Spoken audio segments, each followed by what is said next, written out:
A home away from home. That was the concept we've been given to design this two-bedroom apartment.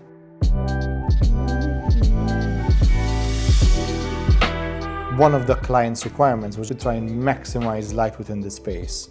The open plan area is right onto the facade, so that was not a problem. However, the back areas were a bit void from light and quite negative spaces.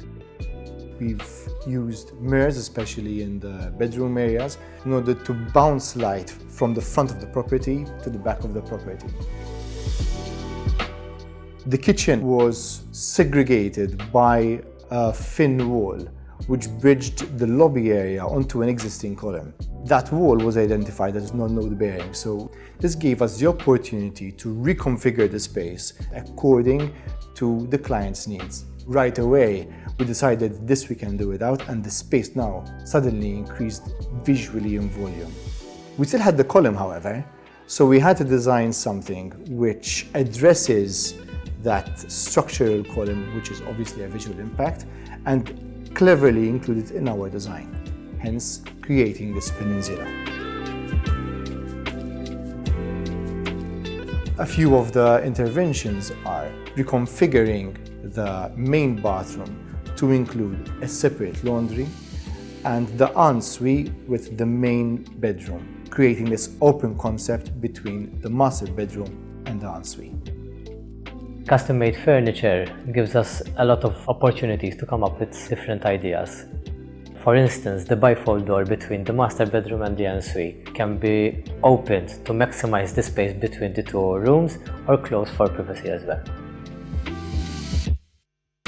Storage is a very big problem, especially in smaller spaces. So we try to incorporate storage in our design. For example, doing floor-to-ceiling furniture, which is obviously custom-made according to the size and the height of the project.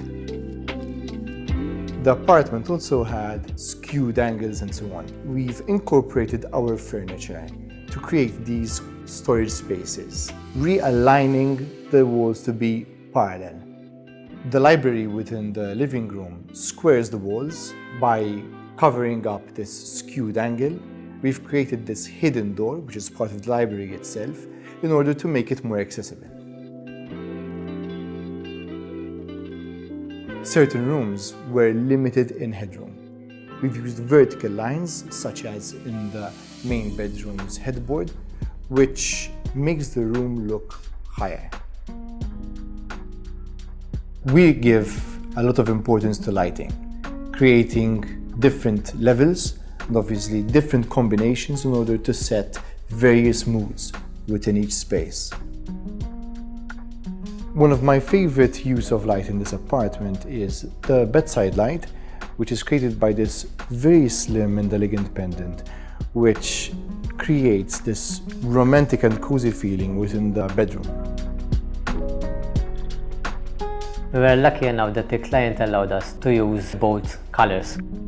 We use bolder colors in more naturally lit areas such as the open plan, and then proceed with a smoother color palette into the bedrooms and the darker areas. We decided to incorporate the color from the marina, which is opposite the property, and include it into the kitchen. We also incorporated touches of black and walnut. A walnut in the kitchen is an introduction to what one can find inside the bedrooms and other areas around the apartment. Most of the communication with our client was actually through emails and video calls. And obviously one of the challenges was actually trying to show them which materials is going which via just photographs and so on. So them trusting us on our judgment was a big responsibility for us. However, when they actually came to see the apartment, the expression on their face was priceless. And nowadays, they tell us that this apartment is one of their favorite, if not their favorite, home away from home. Subscribe to the Everhouse channel by clicking on the logo to receive updates on our latest episodes. If you have a project we could feature, get in touch with us at everhouse.co.